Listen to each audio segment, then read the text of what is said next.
항상 주 송축하며 내 입술 주를 찬양 내 영혼 주를 자랑하리라.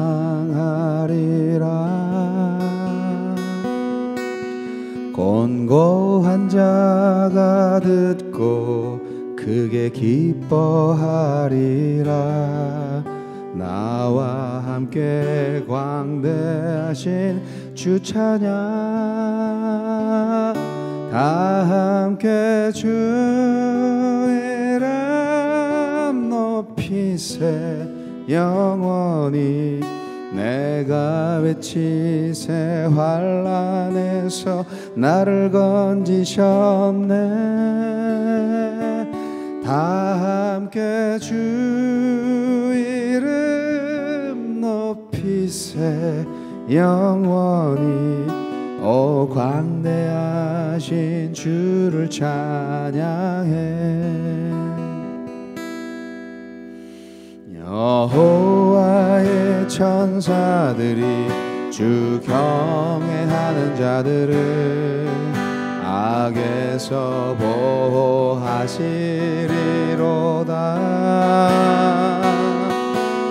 젊은 사자는 굶주려도 우린 부족함 없네. 우리 함께 소리 높여 찬양해. 다 함께 주 이름 높이세 영원히 내가 외치세 환난에서 나를 건지셨네. 다 함께 주 이름 높이세 영원히 오 광대하신 주를 찬양해. 너희는 내 말 들으라.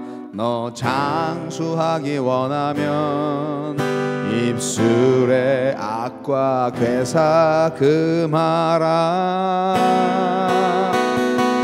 악을 떠나 선을 행하고 다툼 대신 화평 구하면 주가 너의 간구 들으시래. 함께 주 이름 높이세 영원히 내가 외침에 환난에서 나를 건지셨네. 다 함께 주 이름 높이세 영원히 오 광대하신 주를 찬양해. 다 함께 주 이름 높이세 영원히 내가 외치세 환난에서 나를 건지셨네. 다 함께 주 이름 높이세 영원히 오 광대하신 주를 찬양해.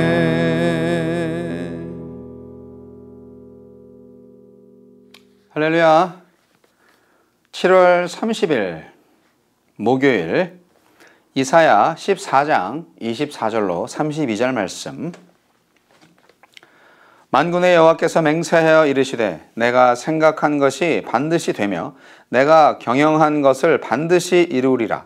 내가 아수르를 나의 땅에서 파하며 나의 산에서 그것을 짓밟으리니 그때에 그의 멍에가 이스라엘에게서 떠나고 그의 짐이 그들의 어깨에서 벗어질 것이라. 이것이 온 세계를 향하여 정한 경영이며 이것이 열방을 향하여 편손이라 하셨나니 만군의 여호와께서 경영하셨은즉 누가 능히 그것을 패하며 그의 손을 펴셨은즉 누가 능히 그것을 돌이키랴. 아하스 왕이 죽던 해에 이 경고가 임하니라. 블레셋 온 땅이여 너를 치던 막대기가 부러졌다고 기뻐하지 말라. 뱀의 뿌리에서는 독사가 나겠고 그의 열매는 날아다니는 불뱀이 되리라. 가난한 자의 장자는 먹겠고 궁핍한 자는 평안히 누우려니와 내가 네 뿌리를 기근으로 죽일 것이요 내게 남은 자는 살육을 당하리라. 성문이여 슬피 울지어다. 성읍이여 부르짖을지어다. 너 블레셋이여 다 소멸되리로다. 대저 연기가 북방에서 오는데 그 대열에서 벗어난 자가 없느니라. 그 나라 사신들에게 어떻게 대답하겠느냐. 여호와께서 시온을 세우셨으니 그의 백성의 곤고한 자들이 그 안에서 피난하리라 할 것이니라. 아멘. 역사의 주인. 역사의 주인이 누구시죠? 하나님이십니다.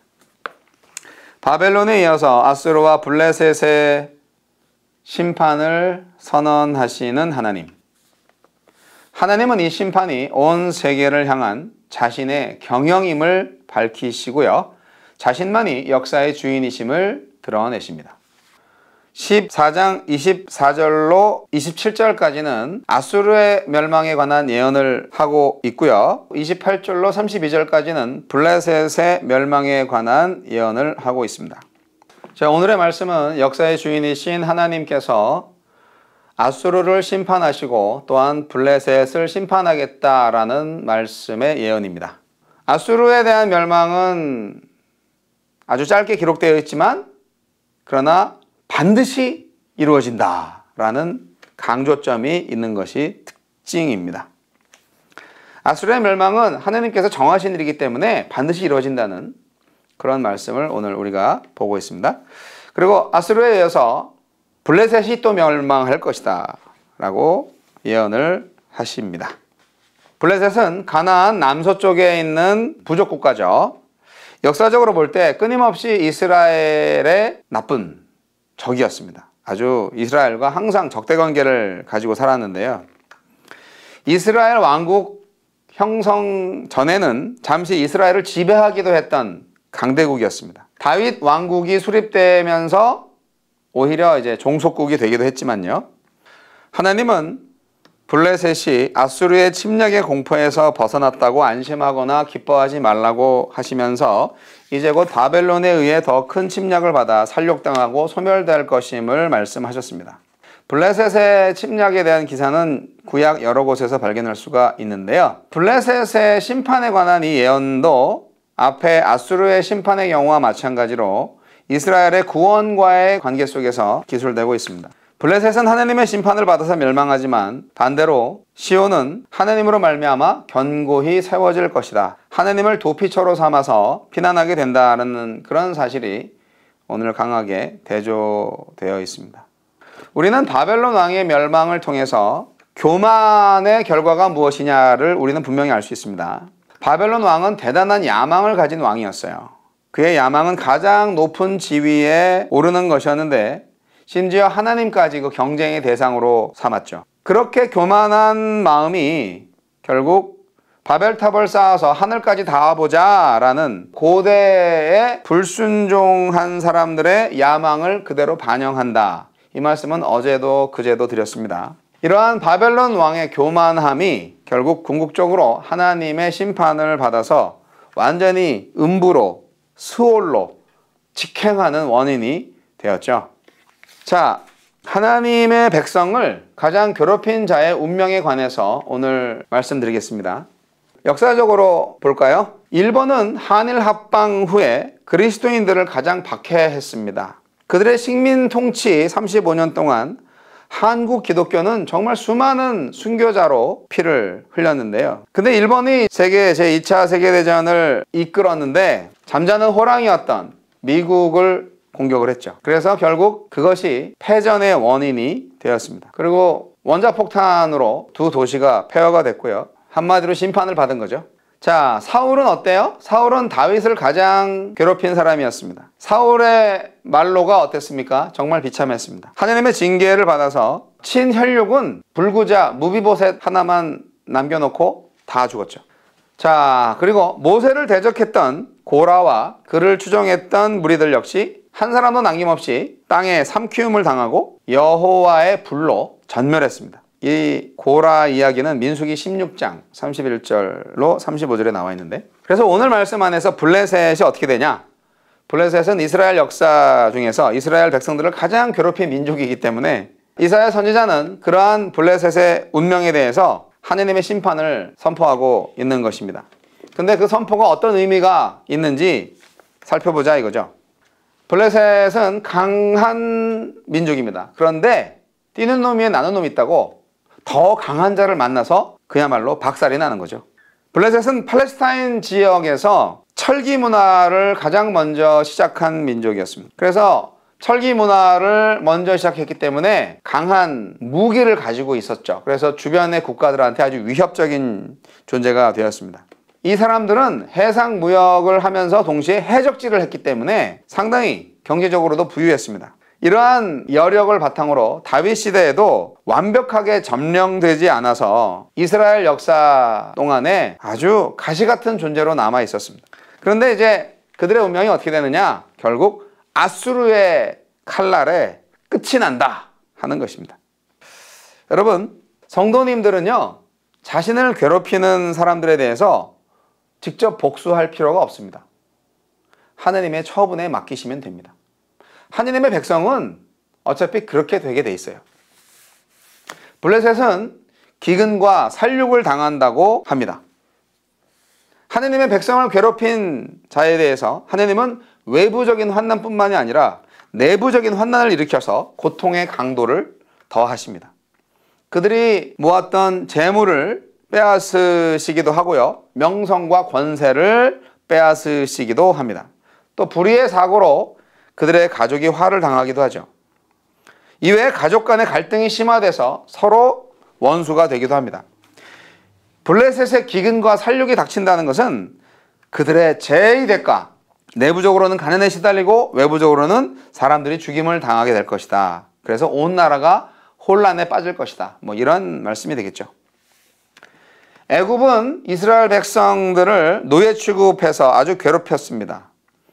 결국 애굽 전역에 10가지 재앙으로 인해서 엄청난 고통을 당했죠.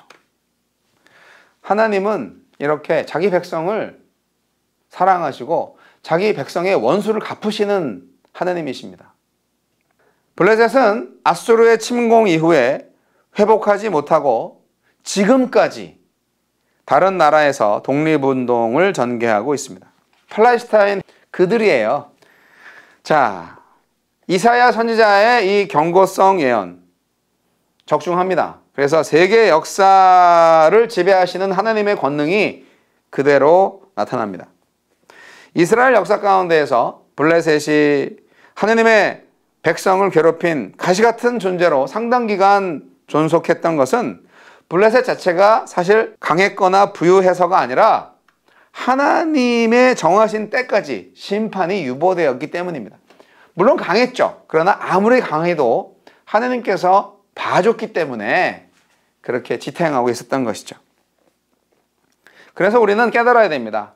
하나님의 백성들이 다른 대적자들로 인하여서 괴롭힘을 많이 당하죠. 그래서 그 적들이 점점점 우리보다 더 부유해지고 강해지는 걸 보면서 하나님 왜 그러실까? 하나님 우리를 사랑하지 않는가 봐. 그렇게 생각할 때가 있습니다. 왜 이 세상은 하나님의 공의가 시행되지 않는가? 라고 막 화를 내고 울분을 토하고 억울해합니다. 그리고 슬퍼하죠. 이상하다고 생각하고 회의감마저 듭니다. 그러나 실망하지 마세요. 성도들은 악한 자의 행복과 그 부흥, 사실 행복하지도 않아요. 그냥 겉으로 보기에 그렇게 좋아 보이는 것뿐이죠. 악한 자들이 잘 되는 것에 대해서 너무 부러워하지 마세요. 언젠가는 그들에게 하나님의 공의가 반드시 시행될 것입니다. 그것을 믿으세요. 악한 자에게 하나님의 공의가 반드시 시행될 것이다 라고 굳게 믿으면 하박국 선지자처럼 아주 기뻐할 수 있습니다. 사랑하는 성도 여러분, 우리는 지금 오늘날 기독교인으로서 뭐 그렇게 큰 박해를 받고 있지는 않습니다. 하지만 살다 보면 우리가 여러 가지 형태로 불신자들의 도전을 받거나 또 피해를 당할 때가 있습니다. 그들의 도전이나 그들의 가해 행위가 우리 자신의 죄에 대한 하나님의 징계의 방법으로 사용되었거나 아니면 또 무고한 것이거나 어느 것이든 간에 하나님은 그들의 행위에 대해서 반드시 보응한다는 사실을 잊지 마시기 바랍니다. 하나님은 타락한 북이스라엘을 징계하기 위해서 도구로 아수르를 사용하셨어요. 그러나 아수르도 하나님의 징계를 피할 수 없었습니다. 또한 남쪽 유다를 징계하기 위해서 바벨론을 막대기로 사용하셨어요. 그러나 바벨론도 아수르처럼 하나님의 심판에서 제외되지 않았습니다. 이러한 역사적 사실을 볼 때 우리 하나님, 우리에게 큰 위로와 힘이 되지 않으시겠습니까? 하나님의 정의가 이루어질 때를 기대하시고 위대하신 하나님을 오늘도 찬양하시기를 바랍니다. 주님은 언제나 공의를 베푸시고 또한 찬양받기에 합당하신 위대하신 분이며 인류 역사의 주인이십니다.